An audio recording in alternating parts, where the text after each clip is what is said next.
Hi all, welcome back to Suchi Ruchi recipes. ತುಂಬಾ ಟೇಸ್ಟಿಯಾಗಿ ಅಂಟಂಟಿಲ್ಲದೆ ಇರೋ ಮರಳಾಗಿ ತುಂಬ ರುಚಿಯಾಗಿರುವಂಥ ಬೇಸನ್ ಉಂಡಿನ ಹೇಗೆ ಮಾಡೋದು ಅಂತ ನೋಡೋಣ. ಮೊದಲಿಗೆ ಒಂದು ಬಾಣಲಿನ ಬಿಸಿ ಮಾಡಲಿಕ್ಕೆ ಇಟ್ಕೊಂಡು ಅದಕ್ಕೆ ನಾನಿಲ್ಲಿ 1 ಕಪ್ ಆಗುವಷ್ಟು ಹಸಿಬೇಳೆ ಹಿಟ್ಟನ್ನ ತೊಗೊಂಡಿದ್ದೀನಿ. ಕಡಲೆ ಹಿಟ್ಟು ನೋಡಿ, ಈ ಕಪ್ಪಿಂದ 1 ಕಪ್ ಆಗುವಷ್ಟು ಹಿಟ್ಟನ್ನು ತಗೊಂಡು ಇವಾಗ ಲೋ ಫ್ಲೇಮಲ್ಲಿ ಇದನ್ನು ನೀಟಾಗಿ ಫ್ರೈ ಮಾಡ್ಕೋಬೇಕಾಗತ್ತೆ. ಇದಕ್ಕೆ ಇವಾಗ ಏನು ತುಪ್ಪ ಅಥವಾ ಏನು ಹಾಕಬಾರ್ದು, ಹೀಗೆ ಡ್ರೈ ಆಗಿ ಬರೀ ಹಿಟ್ಟನ್ನಷ್ಟೇ ಫ್ರೈ ಮಾಡ್ಕೋಬೇಕಾಗತ್ತೆ. ನೋಡಿ, ಈ ರೀತಿಯಾಗಿ ನೀಟಾಗಿ ಎಲ್ಲ ಕಡೆನೂ ಫ್ರೈ ಮಾಡ್ಕೋಬೇಕಾಗತ್ತೆ. ತುಂಬ ಕೆಂಪಾಗಬಾರ್ದು ಹಿಟ್ಟು, ಸ್ವಲ್ಪ ಆದರೆ ಸಾಕು. ಇವಾಗ ಆಗಿದೆ. ನಾನು ಇವಾಗ ಇದಕ್ಕೆ ಆ ಕಪ್ಪಿಂದ 1 ಕಪ್ ಹಿಟ್ಟು ತೊಗೊಂಡಿದ್ನಲ್ಲ, ಅದರಲ್ಲಿಂದ ಒಂದು ಅರ್ಧ ಕಪ್ ಆಗುವಷ್ಟು ತುಪ್ಪನ ತೊಗೊಂಡಿದ್ದೀನಿ. ತುಪ್ಪನ ಇವಾಗ ಸ್ವಲ್ಪಗೆ ಹಿಟ್ಟಿಗೆ ಹಾಕ್ಕೊಂಡು ಫ್ರೈ ಮಾಡ್ಕೋಬೇಕಾಗತ್ತೆ. ನೀಟಾಗಿ ತುಪ್ಪ ಹಿಟ್ಟಿಗೆಲ್ಲ ಅಂಟ್ಕೋಬೇಕು. ಆ ರೀತಿ ಎಲ್ಲ ಕಡೆನೂ ಸ್ಪ್ರೆಡ್ ಮಾಡಿಕೊಂಡು ಈ ರೀತಿಯಾಗಿ ಫ್ರೈ ಮಾಡ್ಕೋಬೇಕಾಗತ್ತೆ.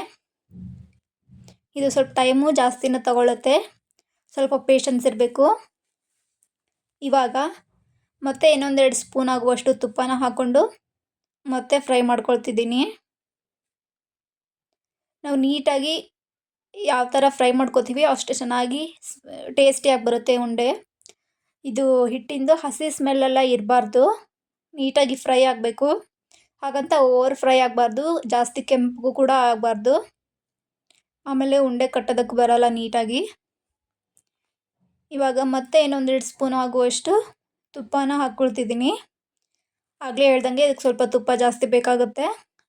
ನೋಡಿಕೊಂಡು ಈ ರೀತಿ ತುಪ್ಪನ ಆ್ಯಡ್ ಮಾಡಿಕೊಂಡು ಫ್ರೈ ಮಾಡ್ಕೋಬೇಕಾಗತ್ತೆ.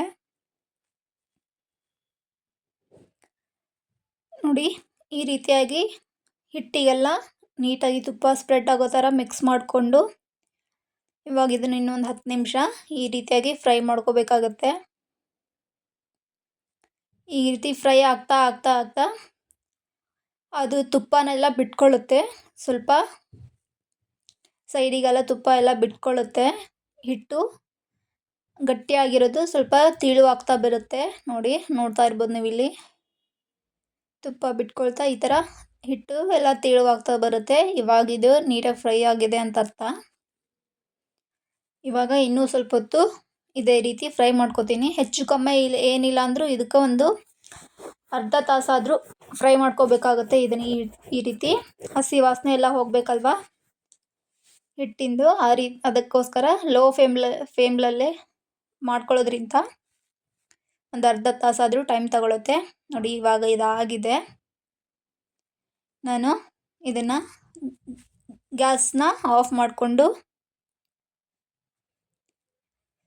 ತನೀಲಿಕ್ಕೆ ಬಿಡ್ತೀನಿ. ಫ್ಲೇಮ್ನ ಆಫ್ ಮಾಡ್ಕೊಂಡಾಗಲೂ ಕೂಡ ಈ ರೀತಿಯಾಗಿ ಇನ್ನೂ ಸ್ವಲ್ಪ ಮಿಕ್ಸ್ ಮಾಡಿಕೊಂಡು ಸ್ಪ್ರೆಡ್ ಮಾಡಿಕೊಂಡು ಸ್ವಲ್ಪ ಹೊತ್ತು ಆರಲಿಕ್ಕೆ ಬಿಡಬೇಕಾಗುತ್ತೆ. ಪೂರ್ತಿಯಾಗಿ ಇದು ತಣ್ಣಗಾಗಬೇಕು, ಅಲ್ಲಿವರೆಗೂ ಹಾಗೆ ಬಿಡಬೇಕಾಗತ್ತೆ. ಬಿಸಿಯೇ ಇರುವಾಗಲೇ ಇದಕ್ಕೆ ಸಕ್ಕರೆ ಅಥವಾ ಬೆಲ್ಲ ಹಾಕಬಾರ್ದು, ನೀಟಾಗಿ ಉಂಡೆ ಕಟ್ಕೊಳಕ್ಕೆ ಬರಲ್ಲ. ಅದಕ್ಕೋಸ್ಕರ ನಾನು ಈ ರೀತಿಯಾಗಿ ಸ್ಪ್ರೆಡ್ ಮಾಡಿಕೊಂಡು ಸ್ವಲ್ಪ ಆರಲಿಕ್ಕೆ ಬಿಡ್ತಾ ಇದ್ದೀನಿ.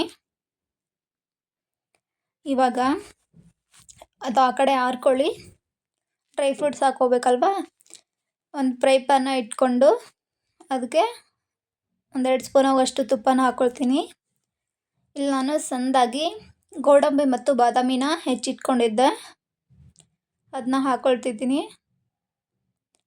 ಗೋಡಂಬಿ ಬಾದಾಮಿ ಗೋಲ್ಡನ್ ಕಲರ್ವರೆಗೂ ಬರಬೇಕು, ಅಲ್ಲಿವರೆಗೂ ಸ್ವಲ್ಪ ತುಪ್ಪದಲ್ಲೇ ಫ್ರೈ ಮಾಡ್ಕೋಬೇಕಾಗತ್ತೆ. ನೋಡಿ, ಇವಾಗಿದು ಫ್ರೈ ಆಗಿದೆ. ಇವಾಗ ಈ ಹಿಟ್ಟಿಗೆ ಡ್ರೈ ಫ್ರೂಟ್ಸ್ನ ಸೇರಿಸ್ಕೊಳ್ತಾ ಇದ್ದೀನಿ. ನೋಡ್ಬೋದು, ಸ್ವಲ್ಪ ತಿಕ್ಕಾಗಿದೆ ಹಿಟ್ಟು. ಇವಾಗ ಡ್ರೈ ಫ್ರೂಟ್ಸ್ನ ಸೇರಿಸ್ಕೊಂಡು ಅದರಲ್ಲಿ ತುಪ್ಪ ಇರೋದ್ರಿಂದ ಮತ್ತು ಸ್ವಲ್ಪ ಹಿಟ್ಟು ತೆಳುವಾಗುತ್ತೆ. ನೋಡಿ, ಈ ರೀತಿಯಾಗಿ ತೆಳುವಾಗುತ್ತೆ. ಇವಾಗ ನೀಟಾಗಿ ಎಲ್ಲನೂ ಸ್ಪ್ರೆಡ್ ಮಾಡಿಕೊಂಡು ಮತ್ತೆ ಆರ್ಲಿಕ್ಕೆ ಬಿಡ್ತೀನಿ. ಇವಾಗ ಸಕ್ಕರೆ ಪುಡಿ ಮಾಡ್ಕೊಳ್ಳಿಕ್ಕೆ ಒಂದು ಜಾರಲ್ಲಿ ಒಂದು 4 ಏಲಕ್ಕಿನ ಹಾಕ್ಕೊಂಡು ಯಾವ ಕಪ್ಪಿಲೆ ನಾನು ಹಿಟ್ಟು ತೊಗೊಂಡಿದ್ದಲ್ಲ ಆ ಕಪ್ಪಿಲೆ 3/4 ಭಾಗಷ್ಟು ಸಕ್ಕರೆ ಹಾಕ್ಕೊಂಡಿದ್ದೀನಿ. ಸಕ್ಕರೆ ಹಾಕ್ಕೊಂಡು ಈ ಥರ ಪೌಡ್ರ್ ಮಾಡ್ಕೋಬೇಕಾಗತ್ತೆ. 1 ಕಪ್ಪಷ್ಟು ಕಡಲೆ ಹಿಟ್ಟಾದರೆ 3/4 ಕಪ್ಪಷ್ಟು ಸಕ್ಕರೆ ತೊಗೊಂಡಿದ್ದೀನಿ ನಾನು. ಇವಾಗ ಅದು ಕಂಪ್ಲೀಟಾಗಿ ತಣ್ಣಗಾಗಿದೆ ಅಲ್ಲ, ಸಕ್ಕರೆ ಸೇರಿಸ್ಕೊಳ್ತಾ ಇದ್ದೀನಿ.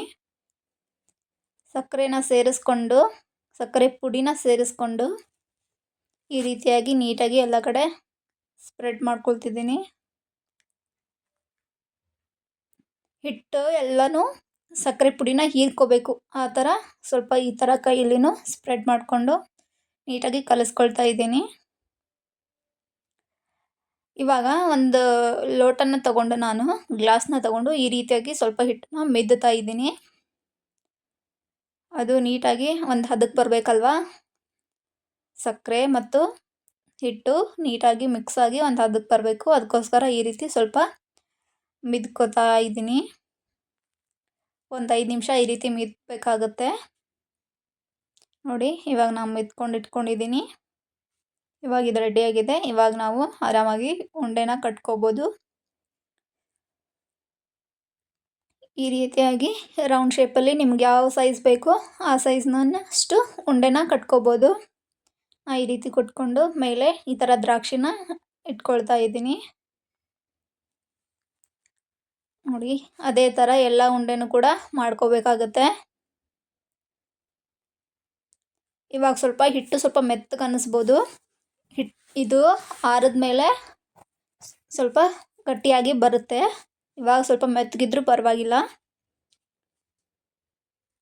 ನೋಡಿ ಈ ಥರನೂ ಎಲ್ಲ ಉಂಡೆ ಮಾಡಿಟ್ಕೊಂಡಿದ್ದೀನಿ ನಾನು.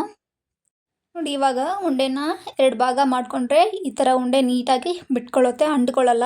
ಈ ಥರ ಆದರೆ ಉಂಡೆ ಪರ್ಫೆಕ್ಟಾಗಿ ರೆಡಿಯಾಗಿದೆ ಅಂತ ಅರ್ಥ. ನಿಮಗೂ ಕೂಡ ಇಷ್ಟ ಆದರೆ ಲೈಕ್ ಮಾಡಿ, ಶೇರ್ ಮಾಡಿ, ಸಬ್ಸ್ಕ್ರೈಬ್ ಮಾಡ್ಕೊಳ್ಳಿ. Thank you.